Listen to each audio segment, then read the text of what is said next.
I'ma be real. Jim Jones is out here trolling, and he might have trolled himself to an end of his career. Let's talk about it. This is Harlem legend, no cap, no trap, no trap. Oh, this is Harlem legend, no cap, no trap, no trap. Hey, this is Harlem legend, no cap. Harlem legend TV, we the realest on the screen. Breaking down the culture, keeping everything clean. Hip-hop stories raw, nothing in between. From the block to the world, we chasing a dream. See the world through a lens so wide. Every hood story, every truth they hide. I'm the pulse of the block where the truth resides. Harlem legend TV where the realness abides. Harlem legend TV where the realness abides. Harlem legend TV where the realness abides. Yo, yo, yo, yo, yo, yo. What's good, YouTube? It's your boy E Oil, aka the Harlem Legend, man. I'm back with another banger, man. If you've been enjoying the content, please smash that like button, subscribe to the channel. Make sure you set your bell notification so you know when I'm dropping a video or going live. Man, the roles just seem to change overnight, y'all. Yeah, you may be hot in the game today, but all the way at the bottom of the heap tomorrow. Because Joe Mo, I gotta be real, Jim Jones, aka Harlem Representer, has seemed to, like, you know, fallen from grace at this point, right? Because he has been on a troll mission.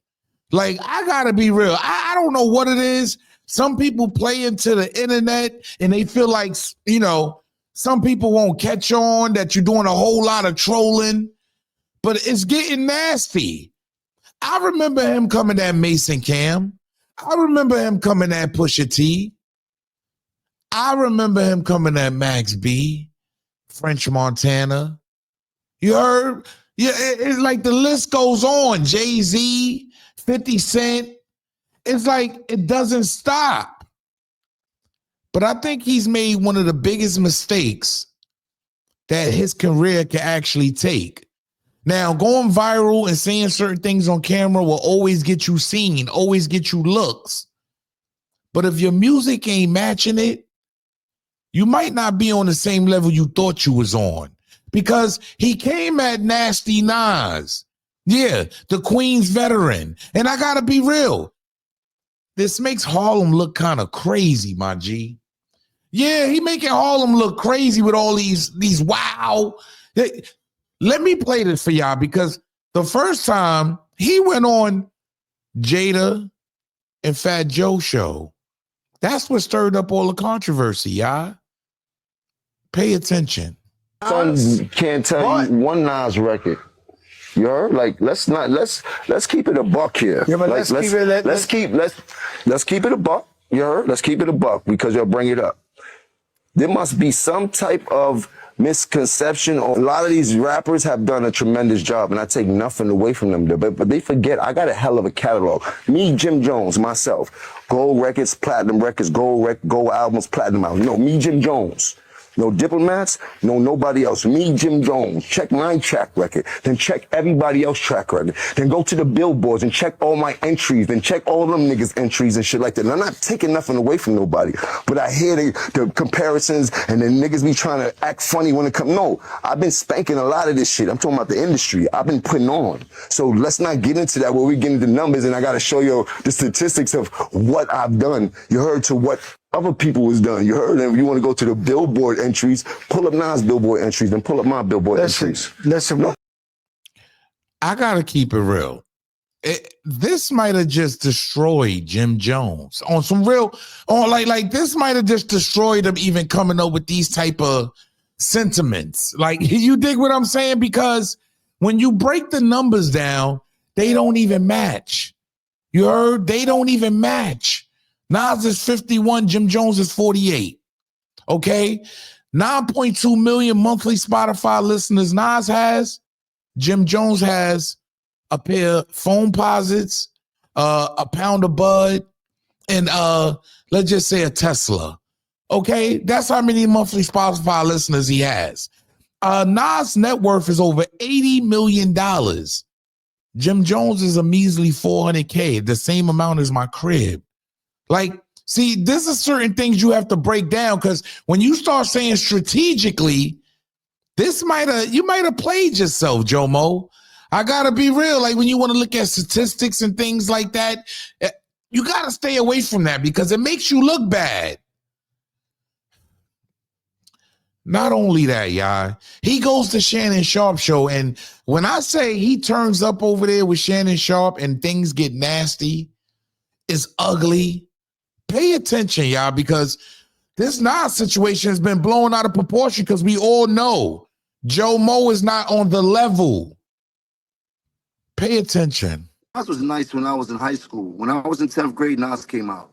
Nas was dope. We appreciated him. He had a little bit run. But Nas always came up second to Jay and DMX and all these other people. Like, ain't no shame in that. There a lot of mofos came up second to Tom Brady. He never had that type of influence on us, except for his first album. I already told you. I used to want to dress like Nas because he had a lot of fresh clothes that the hustlers used to wear and shit. I used to see him on TV. He had one of the illest albums of all time. And then in high school when he had the barbecue and shit like that. So I'm a real fan of Nas, but he kind of lost me after the movie Belly and shit like that. Like, I don't. Man, go ahead on with that, Jim. I'm trying to tell you, I'm being honest. You ask me, I'm being a fan. I'm telling you, the movie Belly was fire, but after that, he kind of lost me. I think we was way too much into the game. Remember how this goes? You ever heard of a Kofi list? Yeah. Yo, go back into your history and find out what happened between us and him. You dig? And I'm not trying to repeat history, but don't play with us when it comes to that, bro. We already went wild on them boys. You heard? We the ones that went wild on them boys, you heard? Hey, Jim. Yo, and people out here acting like I said I'm gonna bring the Kofi list back. I just told you I'm a changed man. Stephen Law, can you dig? Nah, look, I'm put it to you like this, here, Jim. Hey, bro, you been at this thing, but lyrically, I'm gonna keep it a stack with you. So now you have a 40-year-old man talking about the Kofi list. You heard? So those of you that don't know, Jim Jones, he said he put Nas on his Kofi list back in the days. Listen. Joe Mo comes back on live, and this is what he has to say, right? But I guess he made it to summerjam, y'all. Congratulations. I got a bunch of 40 and 50-year-olds in my comments fighting for their life. And you know what I get out of all of this? I'm lit. Was I on your Explorer page this morning? Yeah. Mine's too. Summerjam. You never know who's gonna pop up on that Summerjam screen. I'm up. Thank you for all the likes and comments. Oh, so this was all a summerjam run. All the trolling and all of the just outlandish speaking got him to summerjam, y'all. Yeah, congratulations, Joe Mo. 48 years, you made it to summerjam trolling. Before we go to summerjam, is Jim Jones upset because Nas said this one time at a show back in the days? Pay attention, y'all. When they was going back and forth, Nas kind of dissed them. Listen to this. These niggas like a Jim Jones, like, I mean, I respect you getting your money. You're like, exactly, right? But MC-wise, you're not respecting his lyrical game right now. I respect his hustle. Right. I respect his hustle. That's about it. And as far, I was thinking about an album called, what's this shit called? I was gonna do the nigga album next. The nigga album? Yeah, that was this nigga. And yeah, you should call it the Kramer album. Yeah, straight up. Yo, that was originally the name. That's why I called it the N. It was really supposed to be called the N word. So I just kept the N in there for now. So I was like, fuck it. I feel you. It ain't that. You know what? Niggas gotta remind me about this shit because I don't really know. I can't keep up with how many dudes is saying what. It's like I seen them here. I seen them here. It was me and you. There were about 20 of them. And I didn't know it was him. We just walked by into the hotel, and Mike started laughing. I said, "Why?" He said, "Seen your man put his head down." I said, "Who?" He said, "Jim Jones." I said, "No." So he's like, yeah. I said, oh, whatever. So it's just me and him, you know, no security, nothing, just. So, and on a DVD a few months later, I heard that he said, he saw me and said, Nasir Jones, what up? And he said, I had a bunch of bodyguards and I had my head down. I said, why even acknowledge that you saw me? It don't even fucking make no damn sense, nigga. Like, if you put your head down or you didn't see me, you don't want, why even say it on a DVD, nigga? So we dealing with a lot of, you know, I don't want to disrespect them because they get their money and it brings me lower when I talk about them motherfuckers, you know? That's cool. But I do sense something happening. I feel like niggas is trying to start something up. I think personally, all you need to do is just ether one more MC, and I don't think no MCs will step to you after that anymore, period. But it got, yo, honestly, I can't, like, if it was like Jim Jones, imagine putting a pen to paper to write about him. Even something nice about him. How did you do that? What's the first sentence?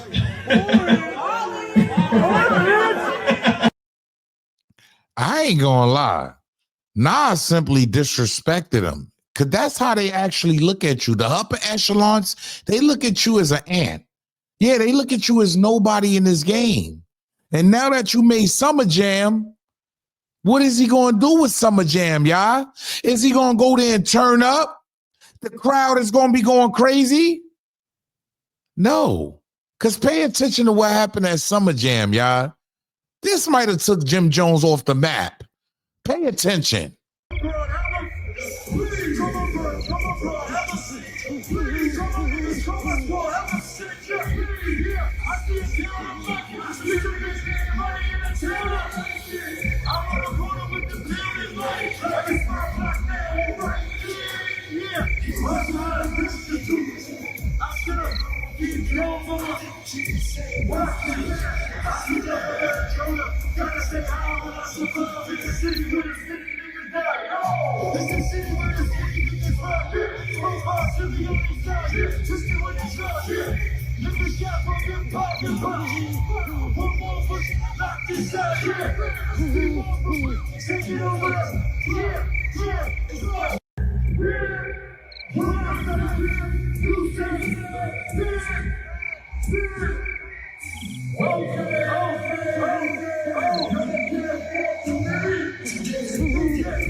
Oh my God, y'all. It was so bad. Funk Flex cut his set short and he was mad. Did this just end Jim Jones' whole clout chasing career? I gotta ask y'all. Did this whole Nas situation, him coming for the lyrical one of the best to ever do it in hip hop? You heard? And that's a fact. Nas is one of the best to ever do it in hip hop. Has this kind of taken Joe Mo out the way now? Let's be honest. Like, is he going to drop it? Because music is not selling. So it doesn't even matter when it comes to music. Does he have to start podcasting now? Should he go find something else to do? I'm just asking the question because whenever you got Summerjam like this and nobody is moving to your song, Joel's already smoked himself away. He done smoked himself away. He's not coming with no more music. It's over. How does he move on from here? Get in my comment section. Let me know, man. To me, I just feel like Joe Mo just needs to stop trolling, man. Sit down somewhere. It's over, bro. You 48 years old. Start streaming, bro. You get into the streaming game or just podcasting. Do something other than rap. Because obviously, you're not selling. Nobody, you yet to get a platinum album in 10, 15 years. I just call it quits, homie. I'll pass. Yo, it's your boy E-Oil, a.k.a. the Harlem Legend, man. Look, man, I don't make the news. I just break the news down, man. There's a whole lot going on with Joe Mo. He's on a world tour as far as clout chasing, but this might have took him out the way. Did he trick himself out of position? Hit the like button.